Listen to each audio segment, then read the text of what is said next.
Hello, Isaac. Rabbi, good morning. It's great to see you. Good to see you too. Well, So exciting to start a new story. yes, it is, and happy pre-Shabbos, pre-Shabbos, Shabbos preparation day, and yes, can yeah, we can looking forward to starting this new story. Jesus has healed people he's brought he's raised this woman from the dead, or this girl who was presumed to be dead. He brought her back to life again, and what can follow that, Rabbi? In Matthew, she's dead. Yeah, and so, but can anything can what can follow that? I mean, Well, like, I think that's a good question just in general. How are these stories placed in order? So I think one of the ideas is that we think they might be in chronological order. And I think that we mentioned several times that there seems to be an editor who tries to connect all the stories. So if you look at our last story in 9:8, it says, while he was saying these things. And our story together today in 9:27 will say, as Jesus went on from there. And even if you look at like earlier chapter 9:9, as Jesus was walking along. And there's a very heavy hand of an editor that was adding these transition pieces. And at least we spoke about how that maybe is meant to give you a sense of frenziness, that hmm there's just always, Jesus is never alone, never for a moment. His mission is always getting catapulted, getting propelled forward at every moment. And I think that when we look at this story, it definitely feels that way. That he literally asked in 9:26, and they reported this spread throughout the district after he went and healed these two women, and then immediately he walks out of the house. There's not a moment to spare, And if you think of ancient culture and how spread out everything, there generally was more lulls than in our society. There are more hmm breaks and intervals, but Jesus didn't experience that. Jesus from one thing to the end to the next until the very end. Okay, so let's get started. So on that note, right? So in terms of like here he raised a woman who is from the dead. Like that's a big miracle. Like there's no miracle that can come I beyond have after never that. done that. Yeah. So it's also fair to say that like there is no miracle that comes after that. Like coming from the dead to life, that is the Well, again, supreme that's only miracle. if you look at it as a climax that you're going up. But if you look at it as something that is happening chronologically, which I think we're supposed to, the whole hand of the editor is showing a chronological sense as Jesus went on from there. After A, then B took place. So you don't need to explain why a miracle is larger or smaller based on the fact that he's getting more powerful. I think I mentioned this before. There's idea in Maimonides that the greater the prophet, the greater the ability to do miracles. So generally one of the splitting of the sea is generally viewed as one of the greatest miracles because it's done by the greatest prophet in Judaism, which is Moses. hmm Eliyahu Navi, Elijah, is able to raise people from the dead. And each prophet, and until you get to Zechariah, who he's a lower level prophet, he can't even understand the dreams that he's having in a state of prophecy. So hmm you have all the way from A to Z with the weakest to the strongest. So this sense that we don't see. Jesus, seems, is really not trying to accomplish so many miracles, which we'll talk about today, but really trying to accomplish what is asked or needed of him at the moment. Well, on that note, the Gospel according to Matthew, chapter 9, verse 27 onwards. And as Jesus passed on from there, two blind men followed him, crying out, have mercy on us, son of David. When he entered the house, the blind men came to him, and Jesus said to them, do you believe that I'm able to do this? They said to him, yes, Lord. Then he touched their eyes, saying, according to your faith be it done to you.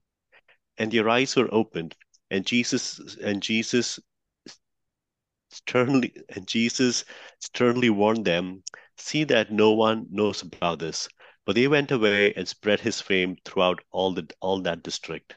So, Isaac, I know we don't generally do this, but I feel that there's so many concrete ambiguities, questions in this. I'd love to hear what are the maybe some of the questions that strike you from the start that just pop out when you read this as an external person not committed to the text, just reading say like what strike you as surprising in this? Yeah, so it's two blind men, right? So blind men they cannot see. So I would assume they had somebody to either lead them, guide them, to kind of walk them through to know where Oh, they so let's go. just say let's say your question a little differently.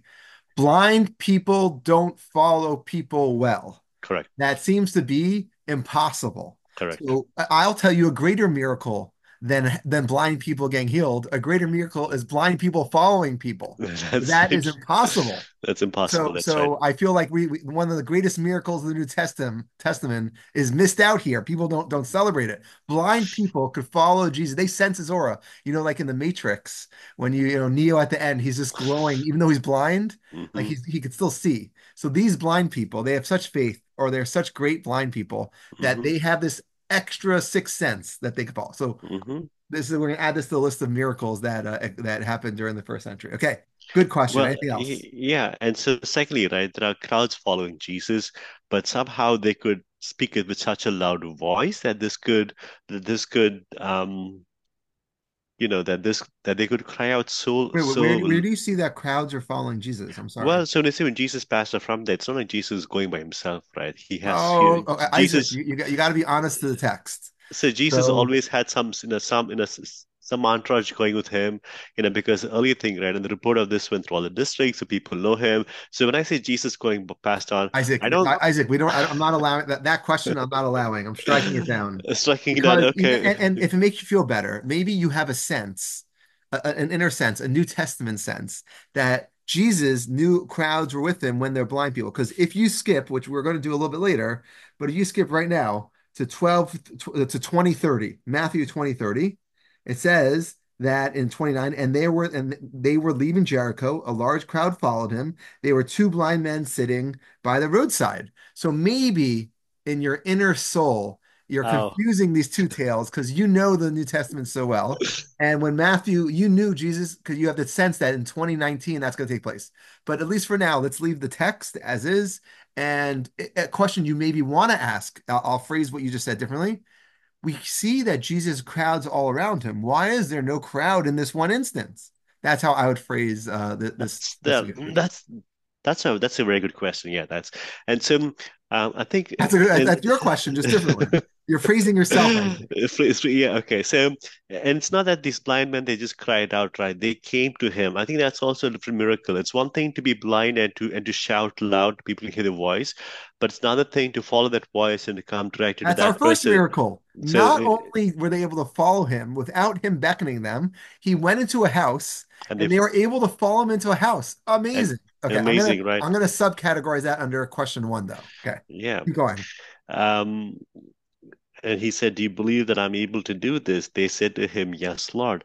I still find that to be a miracle. How do they know that he can heal them? Right? They've been blind, so I assume they haven't. It's possible they haven't traveled around, So right? your third question is how do they know anything? And How do I'm gonna put some they subcategories. You skip one of the questions where they call him son of David. I imagine as a Christian that didn't strike you as two blind people calling some random guy son of David as important. But what if I remind you that he's not really called son of David so often before this? That's If you true. go to chapter one, you'll see him called son of David and the heralds, and you'll see it's very, very important that the Magi come and lots of reasons that he should be called son of David.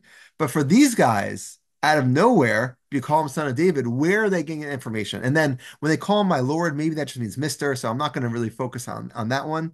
But then your question, same question, do you believe? They go, yeah, we just called you son of David, a messianic phrase. So yeah, hell yeah, we believe you could do anything. So on the topic of son of David, right? So I know that this term has lots of meaning, but did they really mean that? I was just a title. Son of Hey, David like, would mean a person of the messianic line. okay. As we see in Matthew and Luke, that the whole genealogies that we saw in the beginning were in order to connect Jesus to the line of David. Because in Hebrew, generally the Messiah is called Mashiach ben David, the Messiah, the son of David, which means from the scion of the Davidic line. And so my question is, right? So was this a common title? Are they saying Jesus, son No, of no, David? definitely not. Were they elevating him to a whole new level? 100% messianic title. 100%. And again, I just want to be clear. If you go to Matthew 1:1, right? 1 Hmm. 1. This is foreshadowed. He says that Jesus is the Mashiach ben David from the first sentence. The angels affirm it to Joseph, and then in a dream and Matthew 1:20, the Magi from the east, they confirm it again. Jesus is born, and then it goes through how many prophecy fulfillments have we seen in order to get here? And then, by the way, nothing. There's nothingness from all that except for prophecy fulfillments throughout till we get to these two blind guys. out of hmm nowhere. Because I would have loved if Jairus's daughter or the woman of faith or anyone before this called him that. You know, we don't see when he dealt with the Gadarene demoniacs. We don't see when he healed the paralytic. No one hmm calls him son of David, even though they each say they believe him. It hmm literally has a gap of 8 chapters, aside from prophecy fulfillments, where we see that he is professed and prophesied and explained in dreams and angels that he's going to be Messiah. But you know who hmm comes along and the first to really profess it as an adult? These two blind, Two blind blind, guys two who blind. Isaac wonders almost 2,000 years later, how do they know anything? Okay, How that'll do be our they, that's third right. or Yeah. fourth question. Okay. How do they Okay, do know we have anything? any other questions? I think we have one or two more questions. Yeah. And so, and then he touched your eyes, saying, according to your faith be done to you. And the eyes are open. So was he really doing a miracle? He was just saying, according to your faith That's what he always says, right? be done to you, right? So what was the miracle all about? So what was he A so miracle is that you're blind and now that you're not blind. That's the miracle. so were you saying that? So earlier we've discussed, right, that he kept saying that your faith, according to your faith, be done to you. So it's not new. Um, Right. but but I think in this case, the act of him touching them, that he touched their eyes, was that when the power went out from him to heal them, or Isaac, I love how you're worried about the mechanics of miracles. Isaac, it's not going to happen for you. You're not going to be healing any blind people. Don't worry about mechanics. But we do see we saw that the woman in last story pulled his fringe of hmm his shirt. We see people are worried about, but for the most part, let's put aside the touching. It does seem this would fall into the same category, just as we saw earlier in each of our stories, and that I think started hmm with the centurion servant hmm that you have to have your own faith.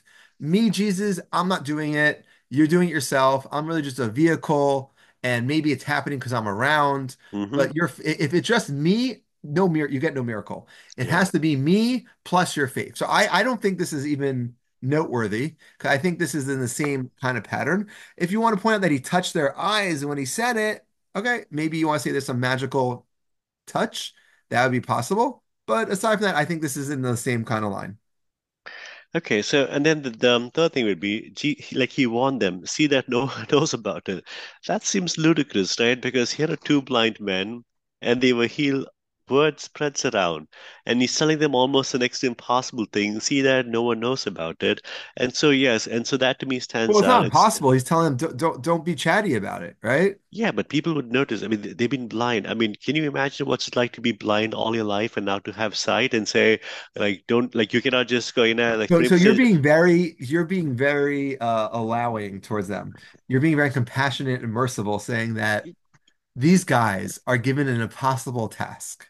So Yeah, you know let's how be, I look at this? yeah. I go, these guys are betrayers. There's Judas and the two blind guys. Because Okay, just as Judas betrayed, so too these guys are told what, listen, I'm going to give you what happens if he made it contingent upon them not telling. Imagine goes, you're going to be seeing, you're not going to be blind anymore. But if you ever tell anyone, I'm sternly warning you, if you ever tell anyone, then you're going to be blind again.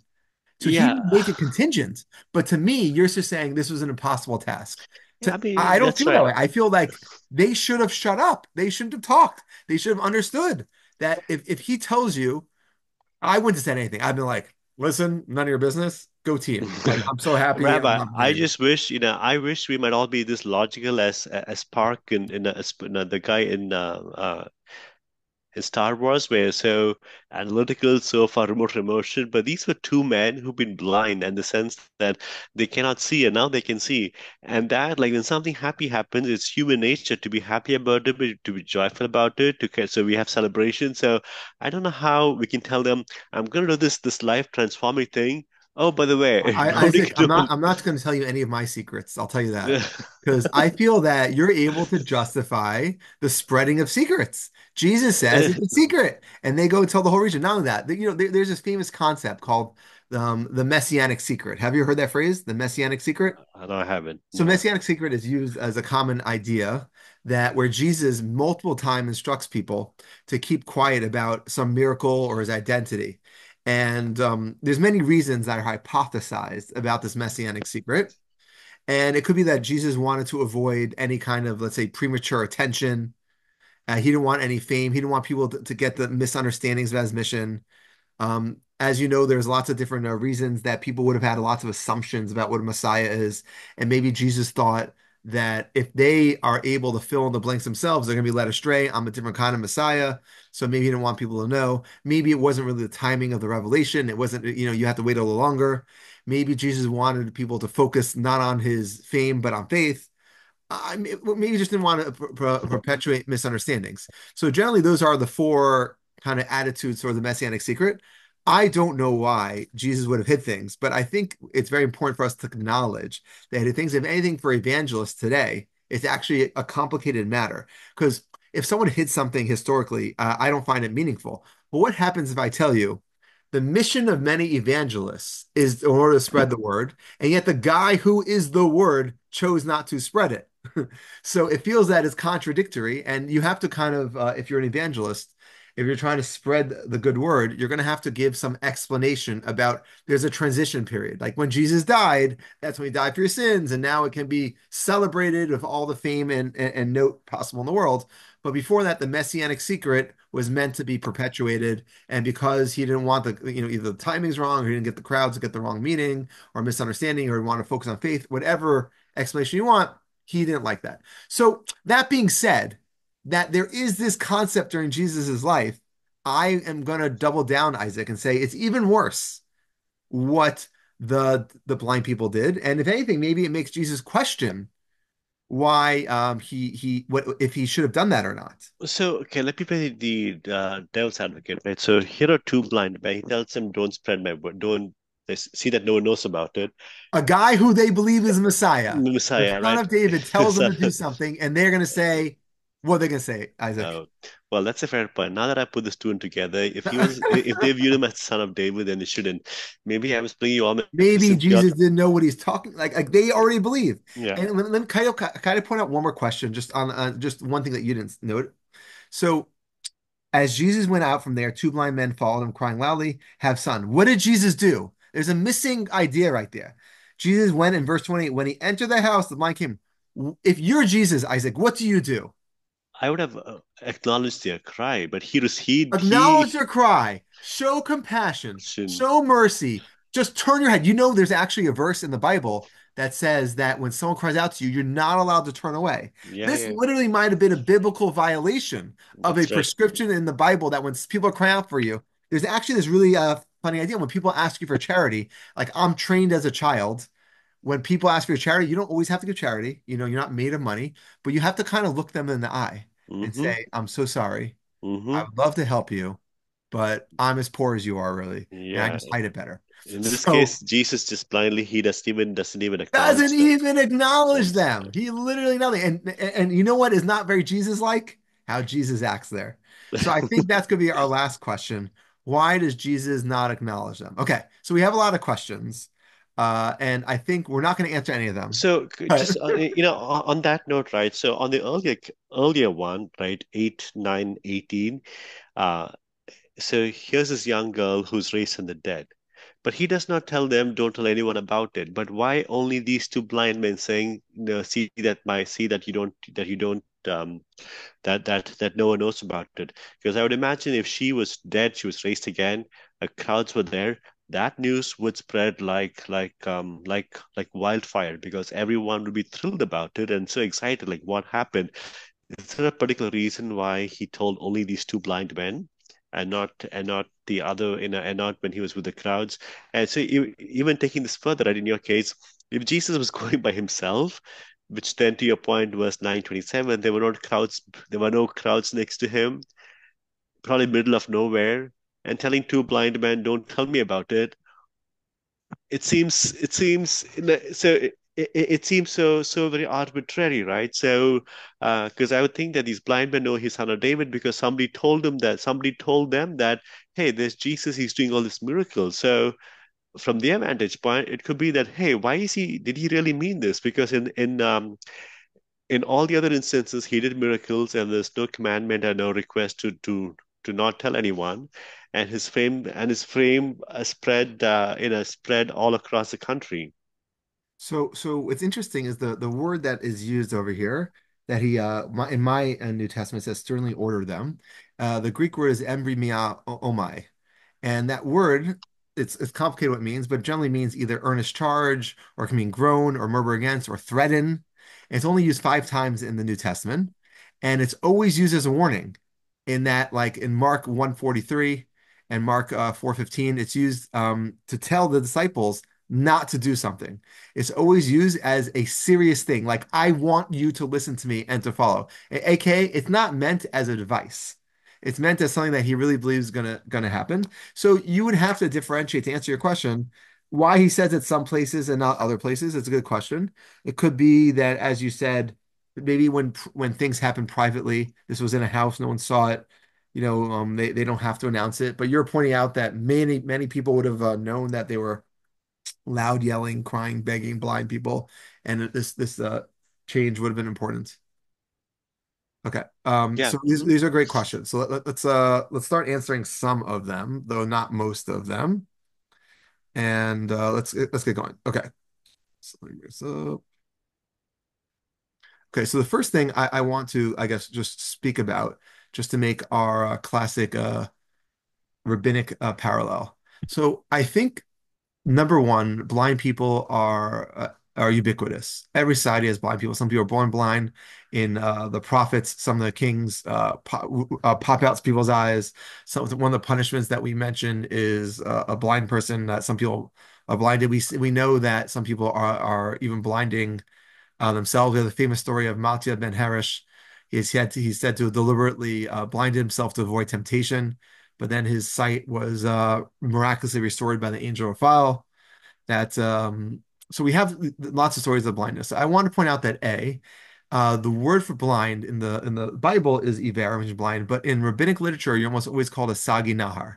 A sagi nahar is an Aramaic word, nahor. Nahar means light, and sagi means great. So a blind person is called a great light.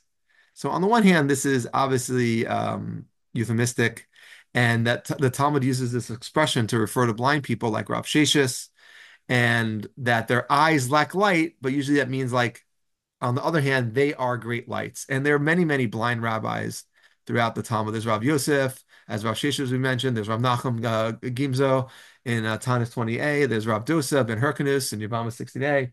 So what we see on the one hand is that blindness is not meant to be an impediment to greatness.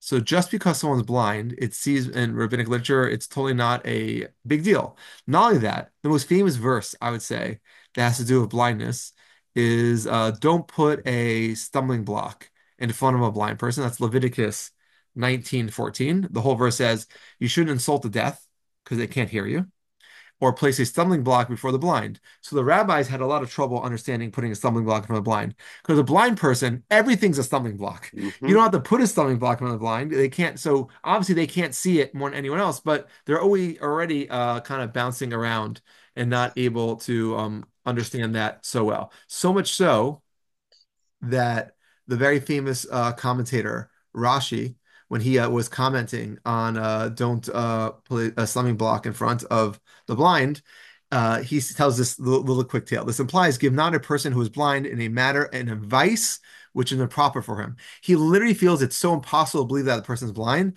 that he says really it means that a person who is blind to a matter should not be given bad advice. Do not say to him, sell your field and buy from the proceeds of the sale a donkey. The fact that you are endeavoring to circumvent him and take the field from him. I want to point out this teaching because it's a very old teaching. A lot of time in rabbinic literature, the blind refer to two things. Obviously, we all know the metaphors, but one, blind refers to someone who is overachieving. A lot of times, rabbis, they're called blind because even though they're blind, they're Hmm. great. And Hmm. second, it refers to a person who's blind to a matter. And I Hmm. think both of these ideas are prevalent, first of all, in our verses in 9:27 30. Because A, we have these two blind people who are not blind to a matter. They know that he is the son of David. They have this higher level of expertise more than the people who can see, and yet they're still not able to be like successful because they can't kind of accomplish because of their blindness. So I think it's very important to see this rabbinic context that blindness not only is a metaphor, but for an overachiever and for someone who can't see something, but maybe should be able to see something. Okay, so that's our first point I just wanted to note. Second point that we want to note is that when they're talking about these blind people, I think that it's very easy to talk about people who are spiritually blind versus people who are regularly blind. I want to put this into a larger context. So, if you look at all of our stories so far, that in chapter 9, almost all the stories in chapter 9 have a gospel parallel. I don't know if you noticed this, but this is the first one that doesn't have a gospel parallel. You noted when you said that there were lots of crowds that there actually is another story in Matthew, which I'm going Yeah. to flip there really quickly. We're not going to go through the story because there's no need now. But when you look at in Matthew 9, 20, Matthew 20, 30, verse 30. 29, that actually has a very similar story. Large Hmm. crowds following the two blind men. And then in Mark 10:46 to 52, it has a similar story, but one person, namely Bartimaeus, son of Timaeus. And in Luke, it has another parallel of one person. So it has a lot of parallels to our story, namely, specifically, he's called Son of David in Matthew. But those stories are viewed as those are the gospel parallels. So the question is, why is this story either happening twice in a very similar context, or more importantly, why is this story only happening in Matthew? And I think this is somewhat the key to understanding the story. There's this idea when people look at the Ten Commandments. I don't know if you ever heard this. Like, have you ever wondered why there'd be Ten Commandments and then a whole Bible aside from that? If the Bible is meant to just teach you how to live, why, like, isn't Ten Commandments enough? This is like a very famous Jewish question. And people try giving like elaborate answers about why there's Ten Commandments. I think if you looked at this story, it's like the Ten Commandments to me, 9:27, 9:31. And I'll even throw out maybe the story of 9:32, 9:34, the healing of the mute demon next. But this story actually has a lot of key factors, which I would say are the foundation to understanding Jesus' ministry that don't take place in other stories, or more importantly, it's a summary of kind of where Jesus is at this time. One of the questions you're asking is why is it that the story doesn't keep climaxing and go higher? Why does it not reach an apex of this is the highest miracle? So Hmm. I would note that this miracle seems to be independent of the gospel parallels and is a miracle itself. So let's try to see if we can answer our questions by viewing this story as a generalization for Jesus's actual ministry and coming to earth. Okay, so Jesus, two blind men followed him. So at this point, the fact that they're able to follow him, I think, could be explained in that they are having a greater understanding. While many people might be blind, these people aren't blind in the same sense as the rest of Hmm. the world. These Hmm. people have a deeper understanding of the world from the fact that they call him Son of David, from the fact that they call him Lord. They already have this deeper understanding. But Jesus, at this time in his ministry, doesn't, because maybe of, as we mentioned already, maybe he doesn't feel that it's the time to give out the messianic secret. He doesn't turn to them, not because he doesn't care about them, but he doesn't turn to them because he feels that this is not the time to go around healing everyone. Don't forget, what is the point of healing itself? So generally, the point of healing may be to show compassion, but the point of healing, I think, for the most part, is a miracle is to show people how important what you're doing. So he didn't want to go around healing people yet. When he's called, like in Peter's mother-in-law, or when he's called by the leader of the synagogue, or when he's called by a girl who's grasping at him, or when he's called by each of the stories before, there's almost a person who's trying to draw him near, Hmm. and he goes and deals with it. But in this situation, he didn't feel that when these guys are screaming, that it was the same kind of call that Is has it to be intervened by. is it because he does not want to be identified as the son of David at this stage in his Yeah, so career? At this that's stage in why his. we're looking at the messianic secret as the most important element. So he doesn't view that as important. He actually when he entered the house. So what house are we talking about? Do you ever notice like there's just a magical house? He left the Hmm. house when he left the leader of the synagogue's house. But what house is, and it just seems like he was going to, if I would guess, it looks like he's going to hide. Hmm. He's not trying to do miracles left and right Hmm. for the masses yet. But then once he's private, and he doesn't feel the problem of undermining the messianic secret, he's Hmm. able to say, listen, do you have faith? They have faith like everyone else, so they're healed. But he asked them not to reveal it. So, and what do? They do reveal it. So I just want to go with this, make this into the story into a structure. Hmm. Jesus is on a mission, but his mission isn't fully started yet. Hmm.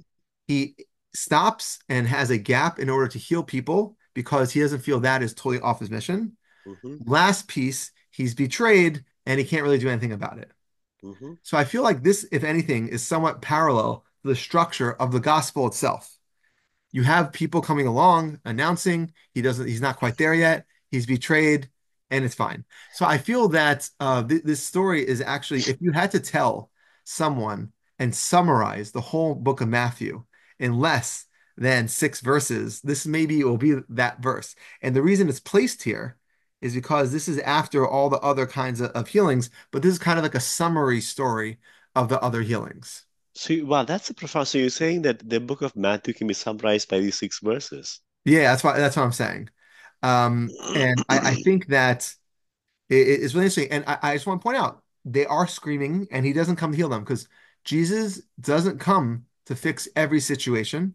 I think that's one thing that Christians have to come to Then terms with. maybe could it be if they had not called him son of David, would he have responded to them? I think he still. I cannot imagine. Again, until you highlighted this, I didn't think about this, but I cannot imagine Jesus ignoring them. Maybe he didn't. Was it he trying to not be ident? Maybe at this stage in his ministry, he doesn't want people to know that he's son of I David know, but because look at the earlier verse. Look at 9:19. He's told that his this girl's dead, and 9:19, Jesus got up and followed him with his disciples. He literally went on his way with them. Like Jesus like gets beckoned and he goes. So it's hard to differentiate to understand why sometimes yes, why sometimes no. So I feel if you view this just as a generalization, it's easier to understand. And then he heals them, and I think this kind of betraying. It could be he knew they were going to betray him. It could be he didn't. But I think this kind of betraying is that it doesn't matter what Jesus kind of does in order like could he have stopped Judas from betraying him? Did he care even when he's betrayed? It seems to be like when Jesus is betrayed, it doesn't tell us his feeling. There's no verse 932 that comes along. They went away, spread the news about it through the district, and then it said, and Jesus was annoyed. Nothing. Jesus seems to take betrayal better than anyone else in the history of the world. He doesn't seem to have this. So Jesus taught his disciples throughout that betrayals are another way to say are inevitable.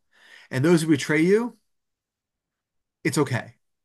It's okay to kind of deal with that. And even if you're gonna get punished, you have to realize that this is not only a theme of New Testament, it's a theme of the Bible itself. can If I you look, for can example, in Psalms 41 9, it says it says, even my close friend in whom I trusted, who I eat bread with, has lifted his heel against me. Betrayal is a common human theme. And if maybe this is one of the things that Christians have to kind of get used to and try to understand. So, Rabbi, I want to push you a bit further in this, Rabbi. Betrayal is a very strong term. Would you say that they were disobedient? It's not betrayal that they didn't obey him, right? So Judas and Jesus, they had a prior relationship. That's betrayal in its truest form. In this case, they don't know him. Like, I mean, they believed him that he was son of David. But You maybe, kind of you kind of trying to create this gray area where they know him and don't know him. yeah, yes, I Why do, are right? they different than any disciple right now if they already recognize him as important? Why Yeah, why are they different? they don't have the same relationship with him, the same, they haven't spent enough time with him the way all the other disciples have spent so much of time with him. Yes, so to your point, they probably have this insight. They call him son of David. Okay, we do not know how they got this insight. It's, maybe they had some divine inspiration, something along those lines, but they had not spent enough time with Jesus as in all the other disciples have spent. So can we see it as disobedience and not so much, or does it have to be betrayal and not disobedience? Okay. I mean, again, I hear, you know, But would you make a distinction between betrayal and disobedience? you're saying the betrayal is when you're not prescribed is based on relationship. That's you're trying to make that dichotomy. It's possible. Okay.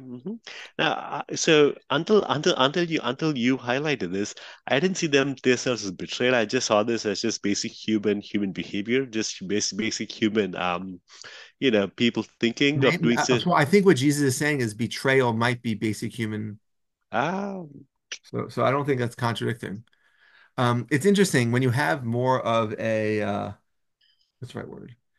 I don't want to say atheist, but when you have more of a skeptical read and you see this idea where Jesus is trying to hide stuff and and trying to explain the messianic secret, you'll generally look for a more symbolic understanding of these things. So you'll see this through more a metaphorical lens. So when Jesus continues to heal people, it shows why is he healing people? Maybe it shows a focus on humility and the fact that Jesus wants to help, but he doesn't want public acclaim. And maybe that's something that people are meant to emulate. Additionally, that I think that there's generally two kind of reads of the New Testament. One with a focus on miracles, proving Jesus' ministry. Another one saying the miracles are the background, the Beatitudes are the focus. You should focus on the ethical teachings. And when these miracles are just meant to prove those things, I prove those things to those people. I think I mentioned to you before that there's this famous Talmudic text that says that even the Jews who saw the splitting of the sea, the Israelites who saw the splitting of the sea, they still rebelled and they still did the golden calf because no amount of miracles is ever going to make you believe it. You really have to come to terms yourself. And it seems to me this is like that one of the ideas that we have in this idea of the messianic secret is that Jesus really wants people to come to terms himself. I don't know how the blind people came to terms with this, but Hmm. it doesn't seem that Jesus wants this promulgated and kind of told to everyone this way because he feels like maybe that would be meaningless and it wouldn't have the public acclaim, the public charm doesn't have the same meaning as someone who comes to this truths themselves. Hmm. Okay, Isaac, on that note, I think we'll call it a day. Yeah, Rabbi, this is so what he's saying is in some ways, right? So he's equating betrayal to basic human behavior, right? This, and no, Well, you have to no, explain betrayal yeah, somehow throughout. Like, he doesn't have to be betrayed. yeah, Betrayal is just a theme throughout the Bible. hmm. And And what he's also saying is that no amount of miracles can kind of help people, or no amount of miracles will help them come to see the truth. They'll have to come to terms with the truth, like, on their own terms. Or this is, I it's mean, sort of, I don't know how we should look at like the betrayal in these sense because we also have like he thinks betrayal's bad. Like was it Luke 17:1 to 25? Betrayals are inevitable, but great devastation will come to the one who does this. He said that it'd be better for someone to be thrown into the deepest sea than to face the punishment of betraying one of his disciples. So I'm not saying he's advocating betrayal. I'm just saying he's like saying that's part of the normative human experience. hmm. And Rabbi, and I also love the fact about the point about blindness. As you said, blindness is not, it's not as so. It could mean different things, right? It's not as just being physically blind. They were blind to what's happening, and you bring these nuances to blind because when you look at this case over here, they were physically blind, but it looks like they also knew some other things which people didn't know. And the son of David, I completely missed son of David until you highlighted this. This is the first time in the gospel where he's addressed as the son of David. There you go. Okay, Isaac, we'll call it a day. Speak to you soon. Well, Rabbi, on that note, have a great pre-Shabbos, and You too. yeah, talk to you soon. Thank you.